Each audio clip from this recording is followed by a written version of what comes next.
In the winter of 1887, the town of Harrowford, Kentucky, buried 3 men in a single week. The influenza had been hard that year, but even the undertaker admitted it was unusual to lose them so close together, especially since 2 of them were regular patients of Dr. Elias Harrow. By all accounts, Harrow was a respected figure in the county. Tall, broad-shouldered, precise in speech, and known for keeping meticulous records in his patient ledger. It was in that ledger, weeks later, that the first contradiction appeared. Beside the name of one of the deceased, William A. Cobb, Dr. Harrow had written, in his neat slanted hand, "Next appointment, February 14th. Cobb had been in the ground since January 28th. The ledger was not a rough draft. It was a bound volume kept in Harrow's locked desk, its pages numbered in the corner in the same ink as the entries. Other names followed, all with notes about ongoing treatments, ointments to be applied, poultices to be refreshed, diet to be monitored, as though the men and women listed were still walking into his office. In a few cases, the next appointment was scheduled months into the future. Harrow's handwriting never wavered, and there were no erasures or smudges to suggest correction. Those who knew him claimed Harrow was simply thorough, perhaps in the habit of finishing his record pages without removing a patient's name. But the death dates, when cross-checked with county records, were clear. The appointments were being scheduled after the funerals. When I first read through the surviving Harrow ledger in the county archive, I assumed it was a clerical curiosity, something that could be explained by habit, or grief, or even superstition. But the deeper I went into his papers, fragments of correspondence, inspection reports, even receipts for shipments of medical supplies ordered in the names of people long dead, the harder it came to dismiss. From here, we'll walk through the paper trail left by Dr. Harrow, the official ledgers, the private notes, and the testimony of those who worked with him, each pointing toward the same impossible suggestion, that in the last decade of the 19th century, a doctor in rural Kentucky continued to treat patients who were, by every other account, no longer alive. If you've ever heard of a physician whose records don't match the graves in his town, I want to know. Tell me where, tell me when, and tell me if anyone ever explained it to your satisfaction. The entry for William A. Cobb is written in black iron gall ink, the kind that bites into the paper and leaves a faint shadow on the reverse side. His name sits on the left margin, the date of his initial consultation, January the 9th, 1887, written in smaller script beside it. Beneath that, Harrow notes chest inflammation, expectorant prescribed, followed by a brief list of remedies: tincture of opium for the cough, mustard plaster for the chest, and rest with windows cracked for fresh air. All standard, all unremarkable. Then, in the same confident hand, comes the final line. Next appointment, Feb 14. The number 4 curves sharply, as though Harrow pressed harder with the pen. On the facing page, where payments are recorded, Cobb's balance is marked paid in full, but under that, in smaller letters, it reads, treatment ongoing. When the ledger is cross-referenced with the county death registry, the dissonance becomes undeniable. Cobb's death is listed as January 28th, certified by Coroner Amos Fletcher. The burial took place the next day in St. Luke's Cemetery, confirmed by the undertaker's receipt. Yet Harrow's ledger, dated after these events, calmly anticipates a follow-up appointment more than 2 weeks later. There is no mark to indicate that the appointment was cancelled. 2 pages later, the pattern repeats. A patient named Margaret Price is recorded as suffering from rheumatic fever, gradual decline. Her next appointment is set for March 3rd. Price's death certificate is dated February 19th. And again, the words appear in Harrow's precise script: treatment ongoing. Archivists who have handled the ledger note there is no evidence of tampering. The ink is consistent with the period, the handwriting matches Harrow's authenticated letters, and there are no breaks in pagination. These entries are not forgeries inserted later, they are part of the book's original sequence. One could imagine a distracted doctor forgetting to update his notes, but Harrow's reputation was for exactness bordering on obsession. His supply orders were balanced to the dram, his appointment cards numbered, his surgical instruments catalogued after each use. And yet, in this ledger, he schedules time with patients who, according to every other record in the county, were beyond the reach of any treatment. This is the first piece of the pattern, a calm, bureaucratic continuation of care, as though death were just another stage in recovery. Harrowford in the late 19th century was a narrow vein of brick storefronts and clapboard houses strung along the Kentucky River, its prosperity tied to the timber yards and the narrow-gauge rail line that cut through the valley. The winters were long and damp, the summers heavy with heat, and the same handful of families had occupied the surrounding hills for generations. It was the kind of place where every face in the general store was familiar, and the postmaster knew the shape of your handwriting before he checked the return address. In such a town, a physician was more than a dispenser of remedies. He was part confidant, part arbiter, part confessor. Dr. Elias Harrow stepped into that role with an ease that made him, within a few years of his arrival in 1878, one of the most trusted men in Harrowford. Born in Virginia, trained in Philadelphia, he carried himself with the formal bearing of an academic, but had the plain-spoken manners the locals appreciated. He never missed a house call, even in the worst weather, and he treated the mill hands with the same care he gave the mill owner's wife. His office occupied the second floor above a hardware store, 2 rooms deep with polished oak cabinets and the faint smell of camphor and alcohol. The front room served as a waiting area with 2 ladder-back chairs and a small table stacked with newspapers. The rear was his examination room, with a roll-top desk, a narrow bed, and shelves lined with glass jars containing powders and tinctures in every shade from chalk white to deep amber. Patients remarked on his handwriting, tight, slanted, and neat enough to read without squinting.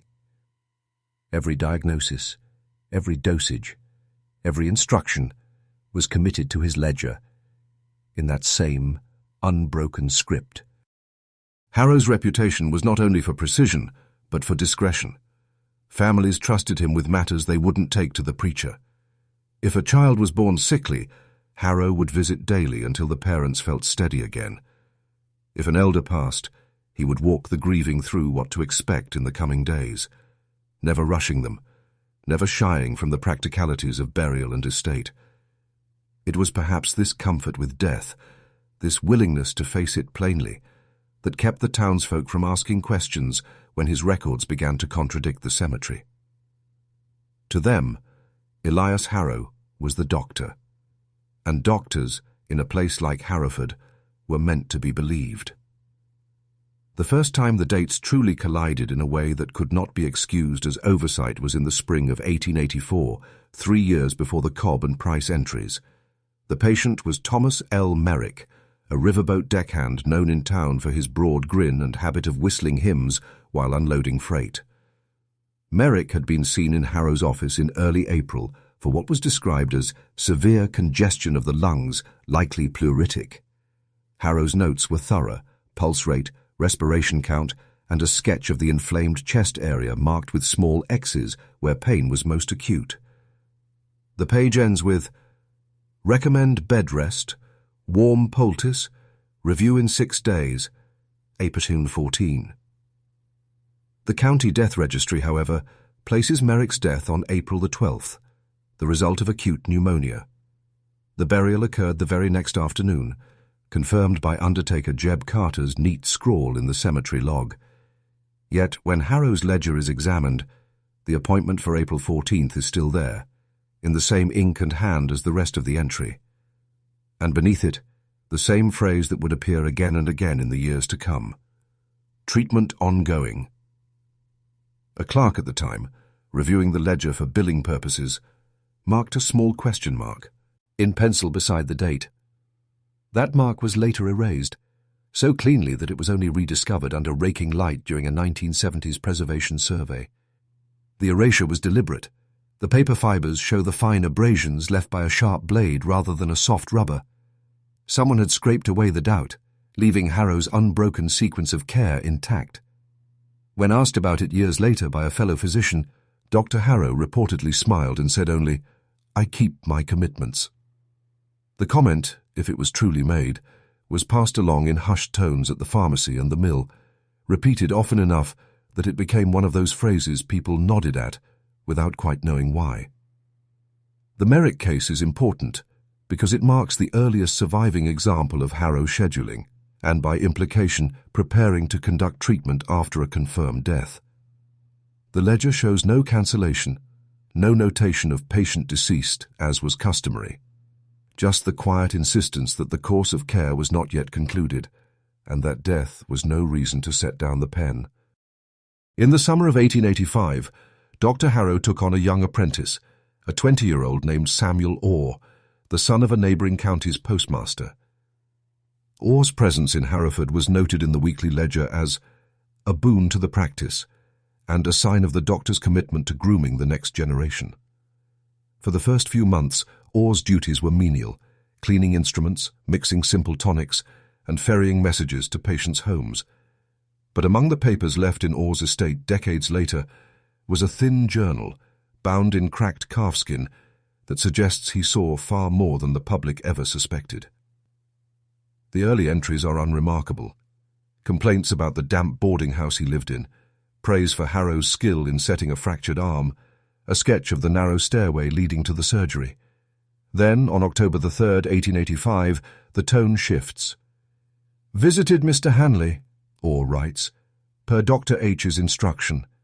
Patient stiff and silent, no pulse I could find. Eyes half shut, did not respond when I said his name. Still Dr. H prepared the usual powders and applied to tongue. Said to keep the mouth moist and replace dressing tomorrow. I asked if we should inform the coroner, and he only looked at me, as if I'd spoken out of turn." 2 days later, another entry. "Mrs. Hanley wept today, said her husband gone 3 nights past, but Dr. H insists upon continuing regimen until conclusion of course. Feels wrong to walk into their home and speak as though he were merely a bed with fever. There is a quiet in the house I do not care for." The journal offers no outright accusation. Orr was careful, perhaps afraid, but it does confirm that Harrow was sending his apprentice into homes where death had already occurred, armed with instructions to proceed as if nothing had changed. There are repeated mentions of patients Orr never saw walking or speaking, yet for whom he was told to deliver ointes, ments, fresh bandages and small packets of medicinal herbs. The last relevant note appears in late November. "Dr. H says it is my place to assist, not to question. He says the body is still the body, and we owe it our service until we are certain no good can come of it. But how long is that? And who is to say?" It's the closest we have to hearing Harrow's own rationale, though even here, the reasoning is left hanging, half principle, half something unspoken. By the winter of 1886, the contradictions had begun to form a pattern so broad it could no longer be dismissed as coincidence. The county death registry, kept in the clerk's office 2 doors down from Harrow's practice, was as meticulous as his own ledger. Births, marriages and deaths were entered in a steady column of black ink, each event signed off by the appropriate official. Side by side, the registry and Harrow's patient book tell 2 versions of Harrowford's life and death, versions that, in many cases, refuse to agree. In one striking example, Mary Lou Carter, age 41, is recorded in the registry as having died on July 6, 1886, of complications from childbed fever. The burial, according to the cemetery log, occurred on July the 8th, plot number 217, yet Harrow's ledger lists her next appointment for July 10th, with instructions for a new tonic to restore vitality and monitor for renewed swelling. In the margin, in smaller script, is the phrase, "Condition unchanged." Another case is Robert Stokes, a blacksmith who succumbed to a crushed rib cage after a wagon accident. The death registry lists him as deceased on September the 3rd, 1886. Harrow's ledger, however, records a follow-up visit on September the 5th for further compression wrapping and bloodletting as required. Stokes's name appears again on September 12th, this time with only the note, "Treatment ongoing." Archivists who examined both sets of documents have confirmed that neither shows signs of alteration. The county records are signed and dated in a uniform hand. Harrow's entries flow in the same ink, often spanning multiple unrelated patients on the same page, making any idea of a later forgery highly unlikely. The contradiction is woven into the daily business of both offices, as though the act of recording were itself immune to the truth of the other. It's worth noting that Harrow and the county clerk, a man named Josiah Whitcomb, were on civil but not particularly close terms. They shared the same pew at St. Luke's on Sundays, nodded in passing, but kept their own counsel. Whitcomb's surviving letters make no mention of any disputes with Harrow, and if he noticed the discrepancies, and it is difficult to imagine he did not, he left no record of having confronted him. This silent tolerance, whether born of respect or fear, allowed the two narratives to run in parallel, one in the official registry, one in Harrow's careful, unblinking ledger. At first glance, treatment ongoing might read like a harmless bit of professional shorthand, the sort of phrase any 19th century physician might use to remind himself that a case was still active. In Harrow's ledger, however, its placement and persistence make it something else entirely. The phrase appears not only beside the names of the living, but increasingly beside those whose deaths were a matter of public record. By 1887 it is less an update than a signature, a quiet insistence that the work had not ended, regardless of what the coroner's report or the cemetery plot might claim. The earliest uses of the phrase in the surviving books are unremarkable: a sprained wrist, a lingering cough, a bout of lumbago. But after Merrick, Cobb, and Price, treatment ongoing begins to surface in the margins of cases where the patient had already been buried for days, sometimes weeks. It was never abbreviated, never replaced with cont, or a simple dash. Always the full two words, in the same measured hand, the T looping high, the G dipping low, as if to anchor the letters to the page. In one instance, the phrase is written twice, once beside the last appointment date, and again on the payment page, where it has no accounting function whatsoever. The ink is slightly darker on the second, suggesting it was added later, perhaps during one of Harrow's periodic reviews of the book. Why note it again, after the balance was settled? Who was it meant to remind? Harrow himself, or some imagined future reader? The repetition began to draw quiet notice among those few who handled the ledger for clerical reasons. In the spring of 1887, an assistant at the local printer's shop, where Harrow purchased his bound books, remarked to a co-worker that the doctor writes those words like a man marking a grave. The comment was meant in jest, but the image lingers uncomfortably. A row of names, each with the same chiseled phrase beneath, as though etched in stone rather than ink. When viewed against the county death records, the phrase becomes more than a curiosity. It is a direct contradiction, an act of resistance against the official close of a life. Treatment ongoing was Harrow's way of leaving the door ajar, of refusing to accept the point at which every other authority said the case was finished. In that refusal, the line between care and denial begins to blur, dangerously so. In late March of 1887, a folded sheet of cream-laid paper arrived at the Harrowford post office, addressed in a precise feminine hand to Dr. Elias Harrow, physician, second floor above Carter Sons Hardware. The postmark was from Miller's Ferry, a hamlet 15 miles upriver. The letter is preserved in the county archive because it was later submitted, along with other correspondence, during an inquest into Harrow's practice. It is unsigned, though the contents make the writer's identity all but certain. "Doctor," it begins, "I am compelled to write though my grief is yet fresh. You have tended to my husband, Samuel R., for the past 4 years, through sicknesses both light and grave. I was present when you declared him taken from us on the night of February 26th, and I will not soon forget the solemnity with which you folded your hands and said, 'It is finished.'" The next paragraph shifts, growing taut.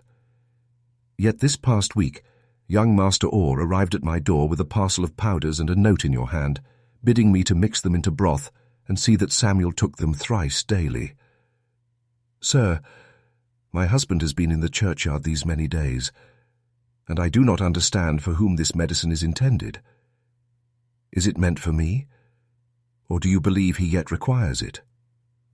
There is no record of Harrow replying, but a notation in his ledger beside Samuel's name reads simply, "Delivery confirmed." No change was made to the scheduled next appointment date of March 10th, thou. Each by then the grave in St. Luke's was already settling into the damp spring earth. Archivists have noted the restraint in the letter's tone. It is not accusatory, not quite confrontational. It reads more like an attempt to reconcile two incompatible realities, the one in which her husband had died, and the one in which the town's trusted physician still behaved as though he lived. The absence of a signature may have been caution or shame, or an acknowledgement that challenging Harrow's methods outright could invite quiet ostracism in a community where he was held in such esteem. This letter marks one of the few surviving voices from the other side of Harrow's ledger, a reminder that these contradictions were not abstract curiosities, but intrusions into the raw space of mourning, where the living were asked to perform a strange, unwilling charade. The testimony came from a woman named Clara Whitlow, a nurse who worked under Harrow for nearly 6 years before leaving abruptly in the summer of 1888. She was called to speak at a closed-door session of the County Medical Board after rumours began circulating about unorthodox practices in the doctor's upstairs rooms. Her words, recorded in careful shorthand by the board's secretary, paint a picture of a space few in Harrowford ever knew existed. "I attended patients in the main examination room until dusk," she began. "After that, Dr. Harrow would dismiss me, sometimes for the evening, sometimes only until after supper. But on several occasions when I returned unexpectedly, once for a forgotten bonnet, another time to fetch the laudanum from the cabinet, I found him in the rear chamber. It was not on the patient tour. No one waited there for appointments. It had no windows, only a single gas lamp and a long table draped in oilcloth. Whitlow described seeing bodies in the room, people she recognized from recent funerals, laid out as if for surgery. They were not prepared for burial, she insisted, but neither were they breathing. The doctor would be at work with his instruments, checking the eyes with his lens, tapping the chest as if to summon an answer. Sometimes he would speak to them, softly, like a man coaxing a child awake. When asked why she did not report this sooner, Whitlow hesitated. "Because he was the doctor," she said at last, "and because he never appeared ashamed of it. There was no hiding. If I entered, he would nod to me, tell me to pass the chloroform, or make a note in the ledger. It was as if the fact of their death was not a barrier to his work, only a change in its nature." Her account is corroborated in part by the building's layout. Records from Carter Sons Hardware confirm that Harrow paid extra each month for the use of a small back storeroom, accessible only through his rear office. There is no surviving photograph of the room, but its dimensions match Whitlow's description exactly. A narrow, windowless space, perfectly suited for the sort of work she claimed to witness. The board took no formal action after hearing her testimony, noting only that further inquiry may be warranted. But by then, Whitlow had already left Harrowford, taking with her the memory of the after-hours room and whatever unspoken understanding she and the doctor had reached in those dim, gaslit evenings.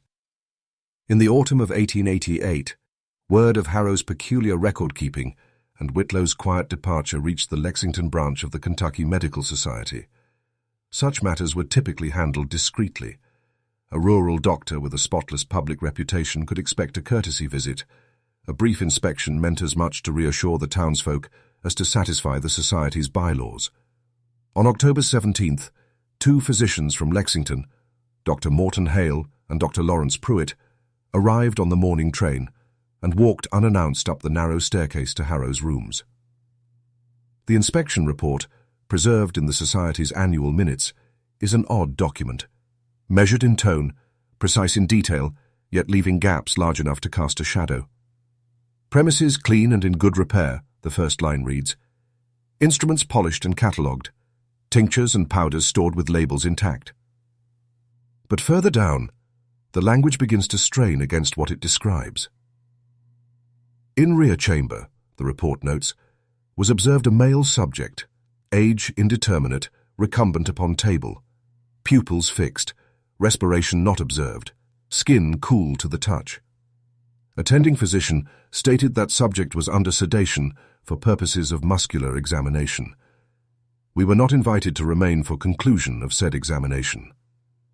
The report makes no mention of whether the man was alive, nor does it explain why no chart or appointment card for him was found in the visible files. In another section, Hale and Pruitt remark upon the ledgers, calling them exemplary in neatness, yet containing certain incongruities when compared with the town registry. They record Harrow's explanation in a single sentence. Dr. Harrow affirms that the work of medicine may continue beyond the moment others term death, and that to withhold care before all avenues are exhausted would be dereliction. The inspectors did not censure him. Instead, their closing remark reads, "While some practices herein observed may diverge from prevailing opinion, they are conducted with evident care and in the absence of public complaint. Recommend no immediate disciplinary action." It is difficult to know whether this conclusion was born of genuine acceptance, professional courtesy, or an unwillingness to confront the unsettling implications head-on. Harrow himself filed no comment about the visit, but the next pages of his ledger contain an unusual concentration of treatment ongoing notations, as though reaffirming his position in ink. The inspection had not deterred him. If anything, it seemed to have steeled his resolve. The first record of Harrow ordering supplies under a dead patient's name appears in the spring ledger of 1889. The entry is for 12 ounces tinct, digitalis, and assorted suturing silk, charged to the account of one Edward Latham. Latham's death certificate, signed and sealed by Coroner Fletcher, was dated March the 14th of that same year. Yet the order was placed on March 29th, and the invoice, preserved among the Carter Sons hardware receipts, lists Latham as both the purchaser and recipient. It was not an isolated incident. Over the next 18 months, at least 7 similar orders were placed with regional apothecaries and surgical suppliers. The items varied: ether, chloroform, fresh bandages, even splints. But the names remained consistent. All of them belonged to individuals already buried in St. Luke's or the smaller hillside churchyard to the west. One particularly troubling case involved Margaret Price, whose name we've encountered before in Harrow's ledger. In August of 1889, nearly 6 months after her burial, an order was sent to a Lexington supplier for 2 pounds carbolic acid crystals and 1 quart glycerin, medicinal grade. The package was addressed to Mrs. M. Price, care of Dr. E. Harrow, and delivered to his upstairs rooms without incident. Why use the names of the dead? Harrow could easily have placed the orders under his own, as most rural physicians did. One theory, proposed decades later by a medical historian studying the case, is that Harrow wanted his supply records to align with the ongoing entries in his patient ledger, an unbroken chain of treatment, untroubled by the fact that the patient no longer lived. Another, more unsettling possibility is that he was deliberately obscuring the trail, keeping certain transactions separate from his own formal accounts. The suppliers themselves appear never to have questioned the practice. In a time when correspondence was slow and verification clumsy, a familiar physician's handwriting and seal were enough to authorize an order. Payment was always made promptly, either in cash or by a draft drawn on the Harrowford Bank. In the county's archive, the invoices sit beside the death certificates in an uneasy juxtaposition, one set of papers declaring an end, the other ensuring the means to continue. Taken together, they suggest a man intent not only on tending to the dead, but on equipping himself for it, quietly, methodically, and in plain view of the institutions that might have stopped him. In the late summer of 1889, Harrow began commissioning photographic sittings for patients who, by all other accounts, were already dead. The practice came to light only because the local photographer, a taciturn man named Ephraim Stokes, kept a meticulous daybook of every client who passed through his studio. Among the entries for that year are 3 names that stand out: William A. Cobb, Margaret Price, and Edward Latham. Each name is followed by the notation, "Special Sitting, After Hours." Stokes's studio was a narrow room above the post office, lit by a tall, north-facing window and cluttered with painted backdrops, an ivy-covered wall, a country lane, a parlour interior.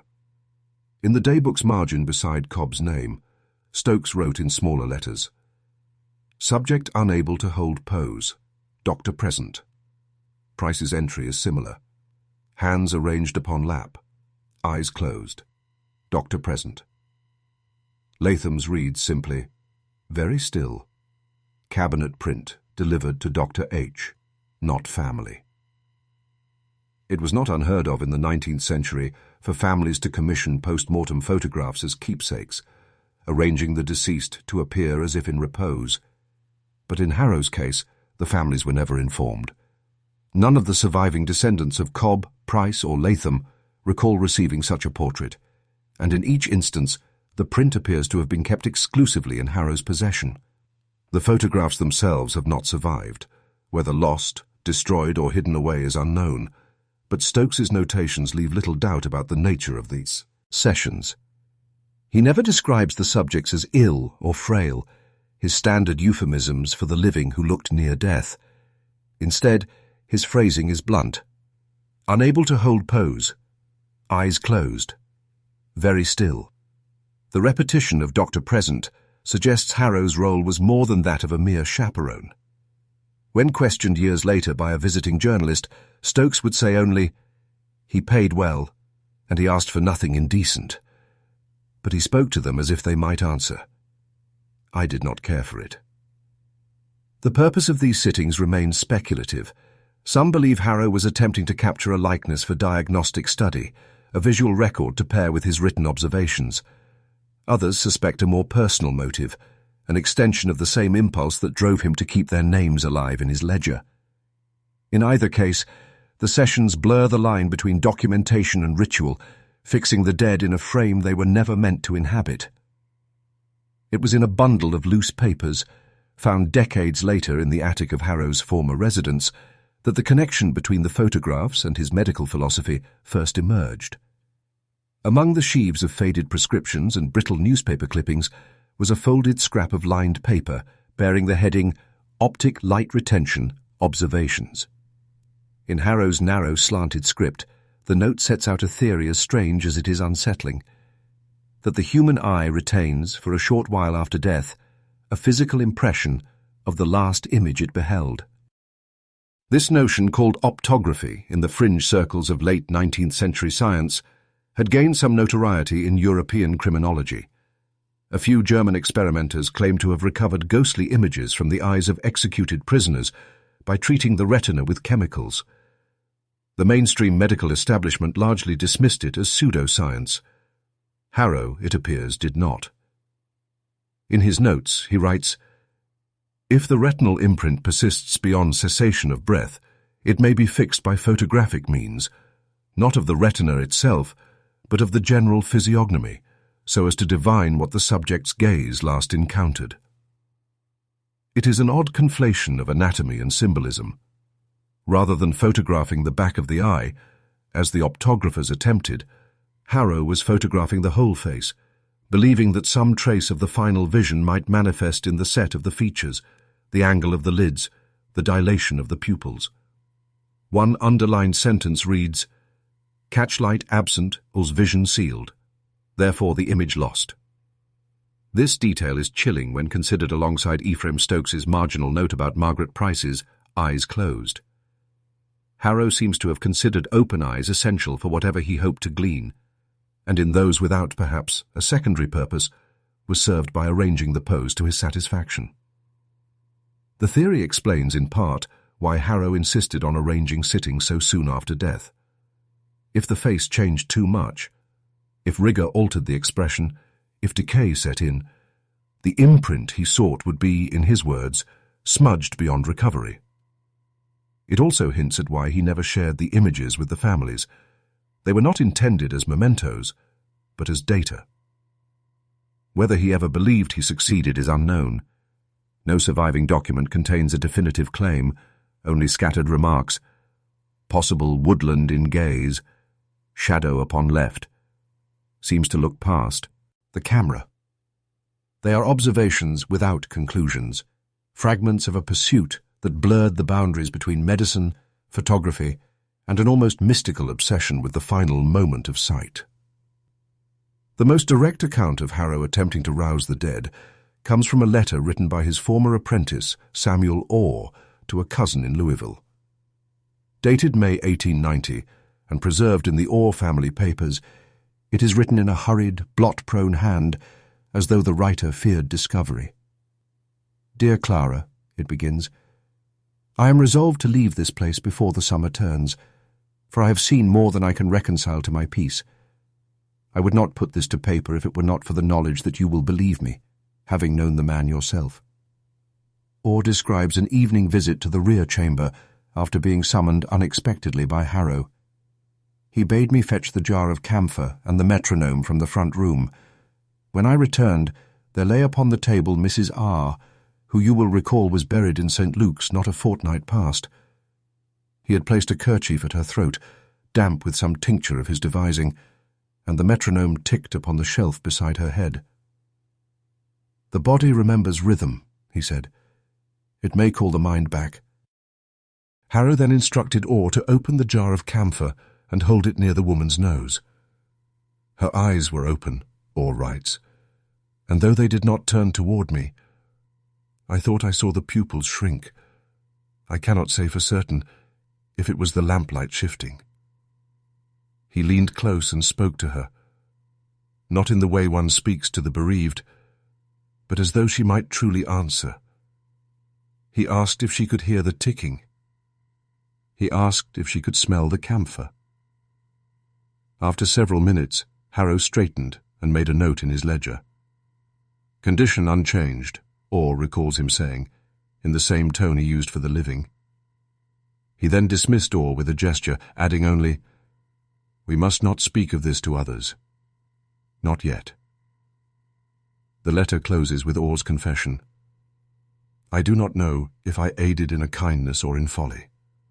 But the air in that room was wrong, Clara, like the quiet after a prayer you are not certain was heard. It is the clearest glimpse we have of Harrow's methods in action. A mingling of sensory stimulus, suggestion, and a refusal to accept the finality of death. Whether born of genuine belief or something more unsettling, these restorations were carried out with the same calm precision that marked all his work." By the autumn of 1890, whispers about Harrow had begun to circulate beyond the walls of his practice. In a town as small as Harrowford, rumours travelled in the space between porch swings and church pews, often without ever settling into outright accusation. Still, certain details emerged again and again, passed in low voices, as if repeating them too loudly might invite something unwelcome. Several accounts describe a tall figure in a dark overcoat, moving along the gravel path of St. Luke's Cemetery, well after the gas lamps along Main Street had been extinguished. The sightings were never of more than a fleeting silhouette. No one claimed to have confronted him. But, in each telling, the figure carried something long and narrow wrapped in black cloth. A gravedigger named Amos Flannery, whose small house stood at the edge of the cemetery, told his brother-in-law that he once saw Harrow kneeling at the foot of a grave just before dawn. It was not the act of a mourner, he insisted, but of a man working, his hands busy with tools in the soft earth. By the time Flannery approached, Harrow had already stood, tipped his hat, and walked away without a word. Others recall hearing the squeak of the cemetery gate at odd hours, followed by the faint metallic click of the lock being replaced. On more than one occasion, these nocturnal excursions seemed to coincide with fresh, treatment-ongoing entries in the ledger, entries for patients who had been buried days earlier. The town's undertaker, Silas Corbett, never spoke publicly about Harrow, but his granddaughter later claimed that he kept a separate book, hidden from the official records, noting instances when graves had been disturbed between the time of burial and the settling of the soil. In 3 of those entries, the initials E.H. appear in the margin. Whether the rumours were born of real sightings or the town's growing unease, they began to alter Harrow's presence in public life. Parishioners noticed he attended fewer Sunday services. The front curtains of his surgery remained drawn during daylight hours. When he did appear in town, it was with a brisk nod and little appetite for conversation, as though he were already half withdrawn from the living world. And yet, no one confronted him. In Harrowford, the doctor's skill, and perhaps the fear of what he knew, was enough to keep the whispers from reaching the point of accusation. The cemetery, like his ledger, became another place where the boundaries between the living and the dead blurred under his hand. The discovery was made not during an official inspection, but in the course of routine maintenance. In January of 1891, the landlord of the building housing Harrow's rooms hired a carpenter to repair a warped floorboard in the rear office.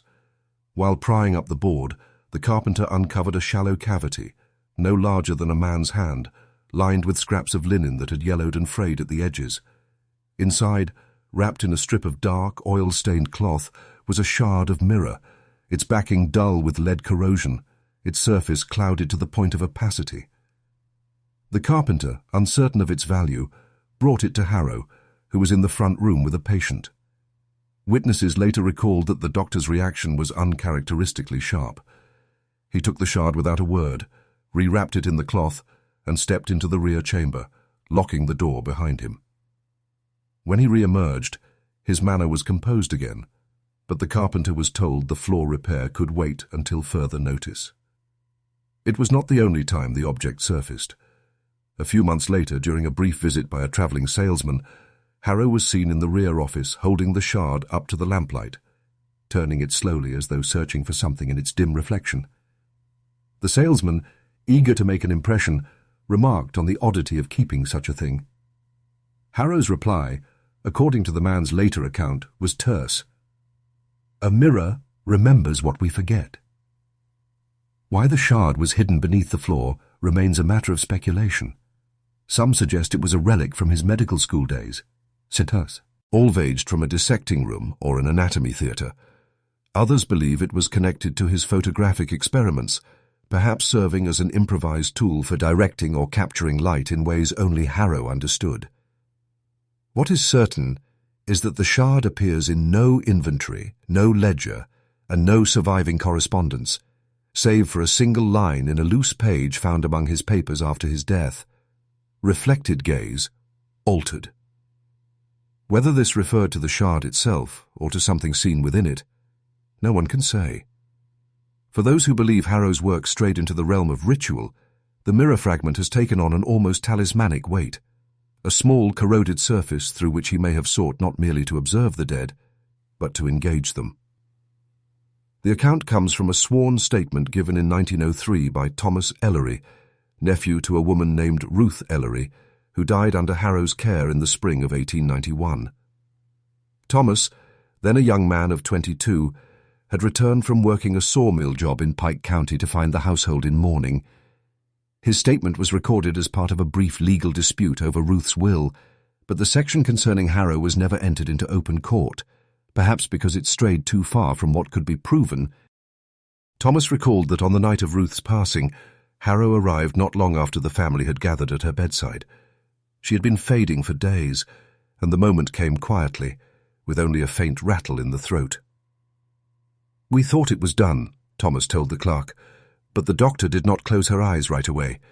Instead, he reached into his bag and took out something wrapped in black cloth. He unwrapped it, and it was a broken piece of mirror, no bigger than a saucer, the silver all tarnished on the back.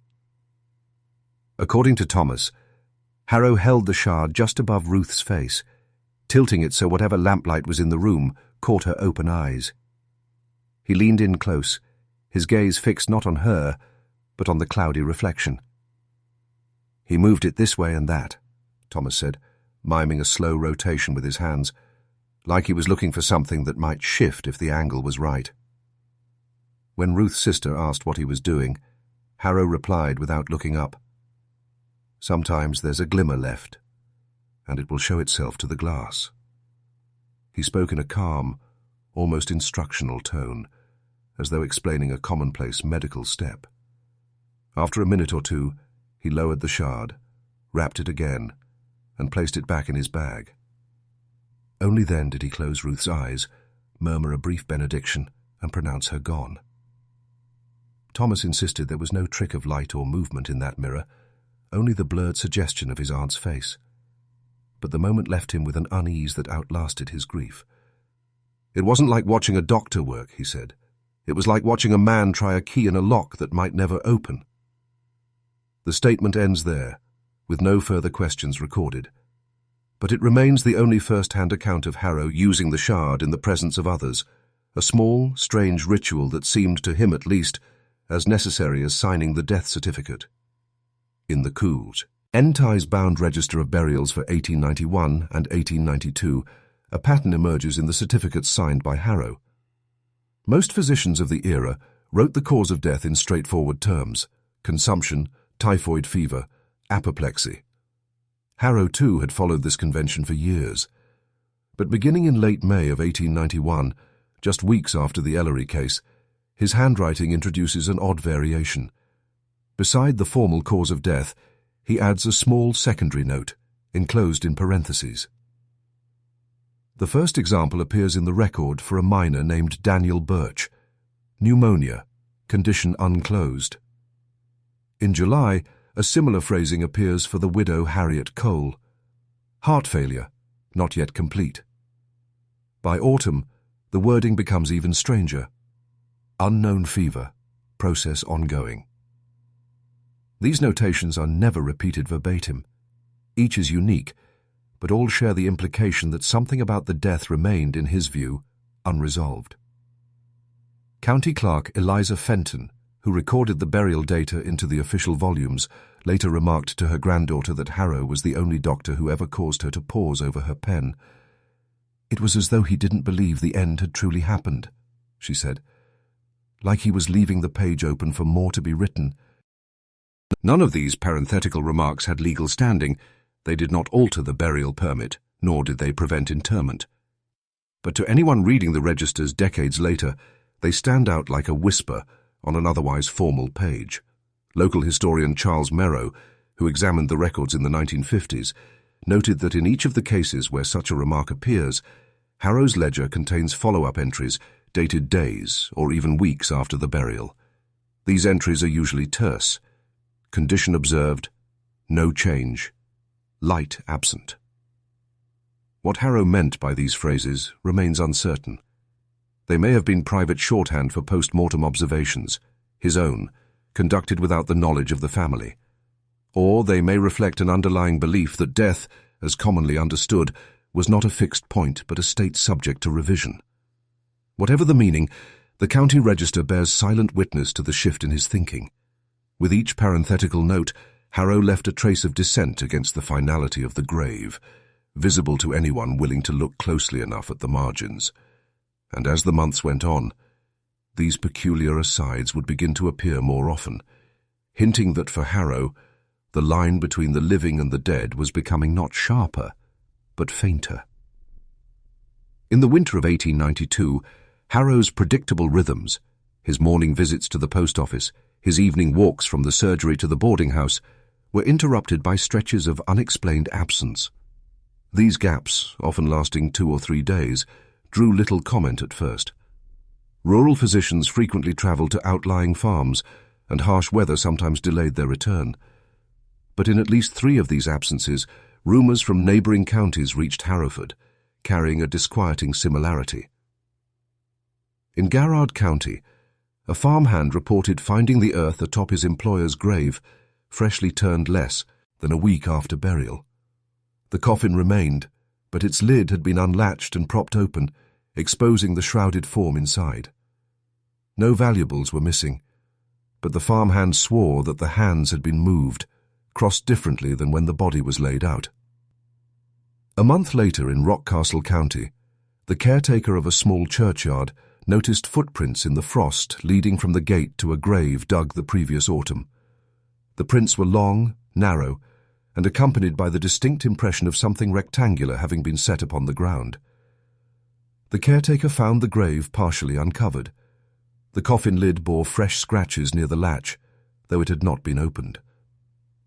Then, in late February, a Madison County sexton returned from tending livestock to find a burial mound collapsed inward. The coffin within was closed, but a lantern, still faintly warm, sat on the disturbed earth. The sexton described the lamp's wick as smelling of doctor's spirits, his term for the camphor and alcohol mixtures used by local physicians. None of these incidents were reported to the authorities in any formal way. In rural Kentucky, disturbing the dead was a serious matter, but so was accusing a respected doctor without proof. Still, word of the similarities reached Harrowford, and some began to notice that each occurrence coincided almost exactly with Harrow's absence from town. His ledger for those dates lists no local visits, only the vague notation, "Field observation, extat." Whether Harrow was in those counties is impossible to confirm. No travel receipts survive, and no witness ever claimed to have seen him on the road.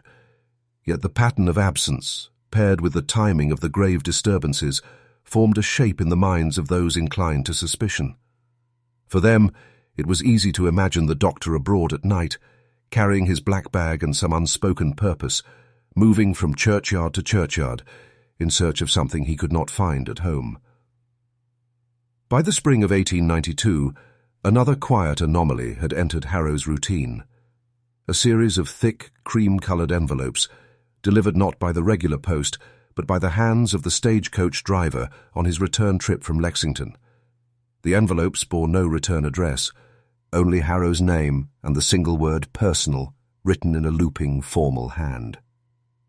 The driver, a man named Milton Dyer, later told an inquisitive neighbour that the letters were always waiting for him at the coach office in the city. "Picked up from the same fellow each time," Dyer said. "A tall gent with a bowler hat, face like a wax figure, never said more than my name and see it to the doctor." Dyer couldn't say whether the man was a physician, a merchant, or something else entirely. Harrow was discreet about the contents. Those few who saw him receive the envelopes noted that he would slip them into the inner pocket of his coat without opening them in public. Only once was he observed in the act of reading, late one afternoon, behind the drawn curtains of his surgery, the light catching on the paper as he leaned close over the desk. When a patient knocked at the door, he folded the letter swiftly and tucked it beneath a ledger page before answering. One such envelope survives, found decades later inside a medical text purchased from the estate of a retired Harrowford schoolteacher. Its contents are puzzling. A single sheet, bearing a column of names, each followed by a date and a short notation. Interment verified, eyes open, glass test neg. The names are from multiple counties, some corresponding to known burials, others to people whose deaths are not recorded in any public archive. Whether these were instructions, results, or something else is unclear. The phrase "glass test" appears more than once, suggesting a possible link to Harrow's mirror shard. The dates align with some of his absences from town, hinting at coordination between him and the unknown correspondent. If anyone in Harrowford suspected that the letters tied him to activities beyond the county line, they kept it to themselves. In small towns, certain questions are left unasked, not from ignorance, but from a quiet understanding that the answers may demand action no one is willing to take. What is certain is that the envelopes kept arriving at irregular intervals for the better part of a year, and in the same span, Harrow's ledger entries began to include more cases marked extate in the margins, as though his field of work and his reach were expanding. The case of Martha Greeley, a 60-year-old widow who lived with her 2 adult sons on a farm just outside Harrowford, stands out among the more conventional death records of 1892. Her decline was steady but not sudden, what Harrow diagnosed in his careful script as chronic wasting pulmonary origin. The family had long accepted that she would not see another winter. According to her younger son Elias, Harrow began visiting daily in her final week. These visits were quiet affairs, the doctor listening to her lungs, checking her pulse, making notes in his ledger. But on the 3rd evening, Harrow made a peculiar request. He asked that when the end came, the body not be moved, washed, or covered for at least 6 hours. "It is a matter of observation," he told the sons, "and it may be of use to those who come after her." Elias balked at the idea, calling it morbid.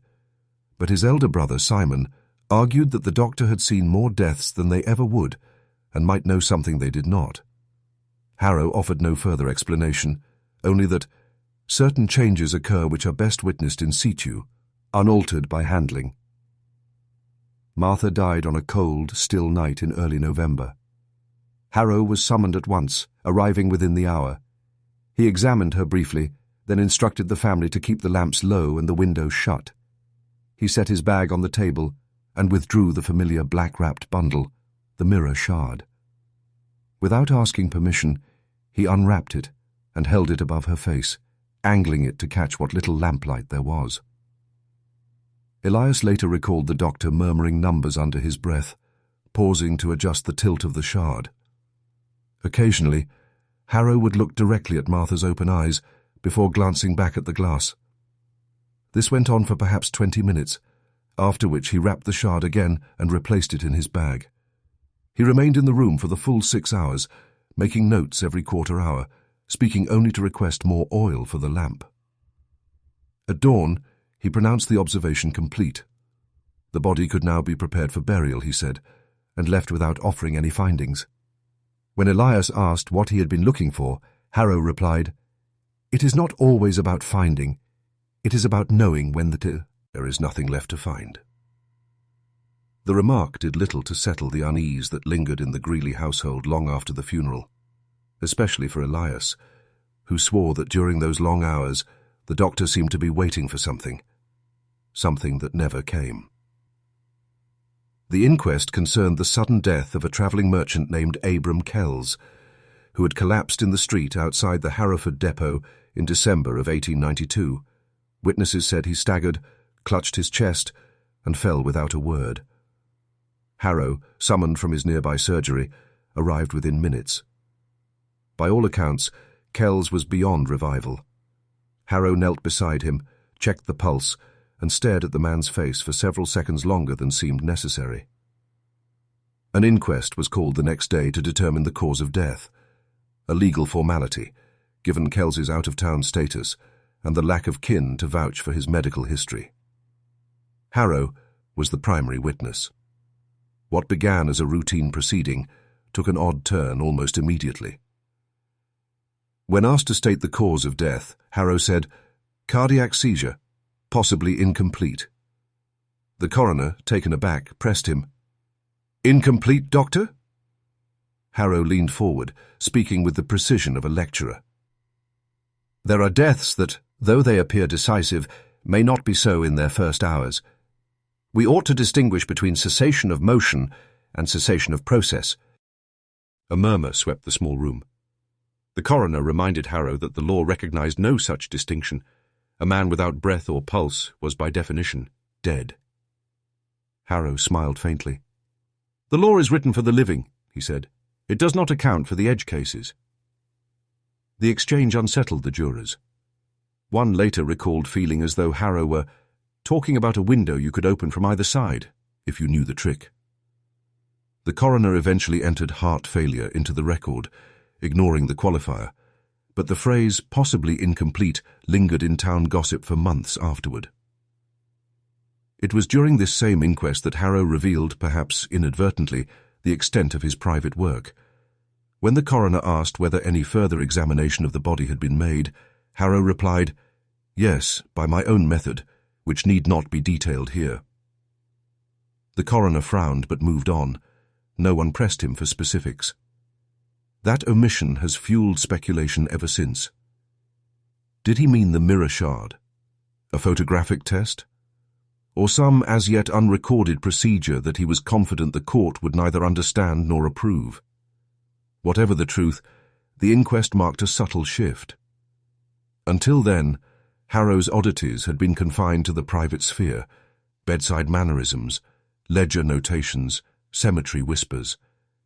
Now, in a public forum, he had spoken plainly about a boundary others considered absolute. And in doing so, he revealed just how far he had drifted from the conventions that once tethered him to the rest of his profession. The photograph surfaced in the spring of 1893, long after the child in question had been buried, and its origins remained contested. According to the family, 6-year-old Anna Doyle died of scarlet fever in early February. Harrow attended her in her final days and signed the death certificate. She was buried within 24 hours, as was common fee, or contagious cases. 2 months later, a local amateur photographer named Calvin Birch was showing a series of glass plate prints at the general store, images he had taken to test a new exposure technique. Among them was a dim interior shot of Harrow's surgery, taken, Birch said, through the front window on a rainy afternoon. The plate was meant to capture the play of lamplight on medical instruments, but at the far end of the room, seated in a high-backed chair, was a small figure in a white gown. Several townspeople who saw the print swore the figure was Anna Doyle. Her posture was rigid, her face turned slightly toward the window, eyes open but oddly unfocused.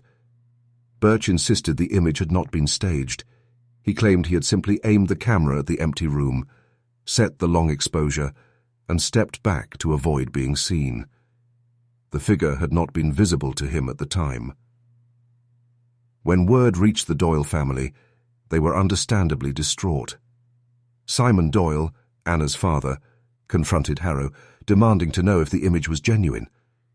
Harrow reportedly examined the print for several moments before handing it back without expression. "Light is a trickster," he said. "It can make the absent appear present, and the present appear absent." He offered no direct denial. Birch later claimed that Harrow offered to buy the glass plate from him for a fair price, but the photographer refused. Within a week, the plate was reported missing from Birch's studio. No one could prove Harrow had taken it, but suspicion fell heavily in his direction. Those who saw the image before it vanished described it in ways that vary in detail but agree on the unsettling impression it left. Whether Anna's likeness was the result of double exposure, an unnoticed sitter, or something more troubling, the photograph became one more whispered piece of the Harrowford puzzle, a fleeting, grainy glimpse that seemed to hint at the doctor's ability, or desire, to make the dead present again, if only for the eye of the camera. By the summer of 1893, a new term began appearing in Harrow's precise, slanted handwriting, always in the margins, and always in connection with cases that were already concluded by any conventional measure. The word was interval, sometimes preceded by a number, sometimes alone. The first example comes after the burial of John Mathers, a blacksmith who succumbed to tetanus. In the ledger's main column, Harrow recorded the cause of death and the date. In the margin, in smaller script, interval 36H. Weeks later, following the burial of a seamstress named Clara Devine, the note reads simply, interval 52H, negative. No explanation accompanies these notations, and they appear only in the months after the Doyle photograph incident. Local historian Charles Merrow, who studied the surviving ledgers in the 1950s, believed interval referred to a period of post-mortem observation, time measured not from the moment of death, but from the moment Harrow stopped expecting change. If true, it would mean the doctor was tracking a private metric for each case, a measure invisible to the families and the law, but central to his own process. The word begins to show up more frequently as the year progresses and the numbers climb higher. A farm wife named Margaret Ellis, interval 72H, diminished. An apprentice printer, Caleb Horn, interval 94A, still. These were not the durations between death and burial. In several cases, burial had occurred much earlier. Whatever Harrow was recording, it was something he believed persisted beyond interment. One particularly cryptic entry, following the burial of a man named Isaac Green, reads, interval indefinite, glass ret. The abbreviation glass ret has been interpreted as glass retained or glass returned, either of which suggests a direct link to the mirror shard. If Harrow was using the shard during these intervals, it would explain why the numbers were so specific and why they varied so widely from case to case. No one alive at the time seems to have asked Harrow what the term meant, at least not in any surviving account. But in retrospect, the repetition of interval marks a turning point. It was as if he had found a language for his private frontier, a way to mark the stretch of time during which he believed death was not an ending, but a phase. and in that language, each number, each note, reads like the measure of a door he hoped one day to reopen. In January of 1894, a heavy snowstorm swept through the region, blocking roads and halting the stagecoaches for days. Harrow had been called to tend to a labourer's injured leg in a small settlement near the Breathitt County line. By the time he finished, dusk had fallen, and the snow had deepened to the point where returning to Harrowford was impossible. The family he had treated offered him a pallet by their stove, but Harrow declined, saying he preferred to shelter where the air is still and the ground is constant. That night, he was seen making his way through the whiteout toward the clapboard Methodist church at the edge of town. The building was unlocked, such places often were, and by lamplight he settled in near the front pew. The storm roared outside, rattling the windows and seeping cold into the seams of the wood, but Harrow seemed undisturbed. At some point in the small hours, a local boy named Henry Ford, sent to check on the building's stove, found Harrow not resting, but on his knees before the altar, the boards beneath it pried up to reveal a shallow cavity.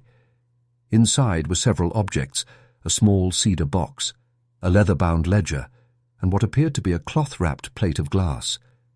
Harrow glanced up only briefly when the boy entered, saying, "Best not trouble yourself with this. Go back to your bed." By morning the storm had eased, and Harrow departed without fanfare. The next Sunday, when parishioners entered the church, they found the altar boards replaced, the cavity empty, and no sign of the cedar box or the other items. The minister later remarked that a patch of floor near the altar felt subtly warmer than the surrounding wood, though the stove had not been lit for days. The incident might have been forgotten as a strange but harmless story were it not for an entry in Harrow's ledger dated that same night. Interval cash, recovered. Glass consist. Tent. No patient's name accompanies the note. Whether the cash was of his own making or something left by another is unknown, but the implication that he had retrieved an object tied to his ongoing work was enough to seed another layer of rumour in the surrounding counties. And for those who believe Harrow's methods blurred the line between medicine and something far older, the idea of a hidden object, waiting in the quiet heart of a church until a storm delivered him to it, feels less like coincidence and more like ritual. By the spring of 1894, Harrow's once brisk gait had slowed to a measured, deliberate pace. Neighbours remarked on the sallowness of his skin, the deeper hollows beneath his eyes, and the slight tremor in his hands when he signed his name. Some assumed it was the natural toll of long years in a demanding profession. Others whispered that the doctor had caught some lingering malady from his work among the sick and the dead. Yet despite his obvious fatigue, Harrow's nocturnal habits intensified. Lantern light was spotted more often in the churchyards and burial plots on the edges of town, always in the hours before dawn, and always moving slowly from grave to grave. Those who observed from a distance swore he never disturbed the earth, but would stand at a particular headstone for several minutes, sometimes removing his hat, sometimes crouching to examine the ground as if searching for subtle changes in the soil. One account, from a farmer named Lee Harlan, describes seeing Harrow kneeling at the grave of a child buried only a week earlier. Harlan, on his way to check his livestock after a restless night, noticed the flicker of a lamp and approached quietly along the fence line. He claimed Harrow held the mirror shard in both hands, angled toward the mound, as though trying to catch a reflection from beneath the earth. When Harlan's foot slipped in the frost, the doctor rose abruptly, wrapped the shard, and left without a word, his breath steaming in the cold. His ledger entries during this period show an uptick in cases marked with unusually long interval times, some exceeding 100 hours. A few include the phrase, "signal absent," others, "residual faint." What signal he sought and how he measured it remains speculative, but the language suggests he believed he was tracking something that could fade or vanish entirely if not observed in time. Physically, the strain was evident. Witnesses recall him pausing mid-sentence to catch his breath, or gripping the back of a chair when standing too quickly. Still, his evening walks to the outskirts never ceased. If anything, they grew more frequent as his health waned, as though he sensed the narrowing of his own days and felt an urgency to complete some unseen ledger before his own name would appear in it. By midsummer, some in Harrowford began to wonder, not whether he would survive the year, but whether he intended to, and if not, what he hoped to carry with him or leave behind when his own interval came due. In late August of 1894, Harrow received an unexpected summons from the nearby town of Wetherby. The message came by way of a rider, bearing only a brief note. "Dr. Josiah Klein requests your presence at once, urgent and final." Klein, once a respected physician in the county, had long been Harrow's professional rival. The ire disagreements, often over method rather than diagnosis, had been sharp enough to end any pretense of cordiality. That Klein would ask for Harrow in his final hours was cause for both curiosity and unease. When Harrow arrived at the small brick house on Wetherby's main street, Klein was already deep in the last stages of a wasting illness. The room smelled of laudanum and damp wool. Only Klein's sister was present, hovering near the door. At her brother's request, she withdrew, leaving the two men alone. What passed between them survives only in fragments from second-hand accounts. The sister later said she heard Klein's voice, hoarse but insistent, speaking of cases unfinished and names you have yet to reckon with. Harrow's replies were quieter, but she caught the words intervals extended and glass confirmed. At one point, Klein laughed, short and bitter, before lapsing into a fit of coughing. When the sister returned with a cup of water, she found Harrow standing at the foot of the bed, his black bag open on the floor. Something dark and cloth-wrapped lay on the coverlet, just beyond Klein's reach. The dying man's gaze was fixed on it. Harrow picked it up, rewrapped it with deliberate care, and placed it back into the bag. Moments later, Klein beckoned him closer and whispered something the sister could not hear. Harrow nodded once, then stepped away. Klein died within the hour. Harrow did not sign the death certificate. That task fell to the local coroner, but he remained in the house until the body was prepared, standing in the corner like a silent observer. Before leaving, he spoke briefly to the sister, telling her only, "Your brother's ledger is not closed. It will pass to someone who can read it." She assumed he meant the practice's account books, but no such ledgers were ever found among Klein's effects. For Harrow, the visit seemed to mark a deepening of whatever private mandate drove his work. His ledger entry for that day reads, "Klein, interval unknown, ledger presumed." Whether this meant an actual book or some shared understanding between the two men, no one in Harrowford could say. But the sense that Harrow was no longer alone in his pursuit, or perhaps no longer the first to walk that path, was harder to ignore. The winter of 1894 into 1895 was bitter, with ice that lingered in the ruts of the main road until March. Harrow's health was visibly failing. His cheeks hollowed, his voice grew thin, and his once crisp handwriting in the ledger began to wobble. Yet his nightly walks to the outskirts continued, lantern swinging in his hand, the bundled shard always within reach. Those who saw him in those final weeks said he moved with a strange resolve, as if each step were being counted toward a sum only he knew. On the night of February 17th, Harrow was seen by the Cooper brothers, who were cutting across the lower field near the North Burial Ground. He stood at the far end of the cemetery, not at any particular grave, but at a point where no stone marked the earth. The brothers called out, but he didn't seem to hear. After a minute, he knelt, set the lantern down, and bent over so, meething in the snow. By the time they reached the fence, the light was gone. Morning brought no sign of him. His surgery was locked, the key still in his coat hanging by the door. The ledger lay open on his desk, the last entry nothing more than a date and a single word. Interval. A search party combed the surrounding fields, the churchyards, and the frozen riverbank. No tracks were found beyond the cemetery fence, as if he had walked there and vanished in place. In the weeks that followed, townspeople entered his surgery under the sheriff's order. They found no will, no instructions, and no trace of the mirror shard. The shelves still held his medical texts and jars of dried herbs, but an entire drawer of patient ledgers was missing. Only the current year's book remained, ending with that incomplete entry. Speculation filled the void. Some claimed he'd gone to join a clandestine network of like-minded physicians, continuing his work elsewhere. Others believed he had finally crossed some threshold he'd spent years approaching, stepping into the interval he'd been measuring all along. The more pragmatic concluded he'd succumbed to the cold and been carried off by the river's spring thaw, his body never recovered. But in Harrowford, his absence took on the weight of presence. The door to his surgery was left unopened for years, dust collecting on the windowsill. In the cemetery, the spot where the Cooper brothers saw him last became a quiet point of pilgrimage. No one marked it with a stone, but the ground there seemed, to those who noticed, a fraction softer than the rest, as if something below still waited for its own interval to end. The last official trace of Dr. Harrow in the county records is that single word, interval, in his open ledger. Yet, in the spring of 1897, more than 2 years after his disappearance, a report surfaced from a small hamlet 50 miles to the east.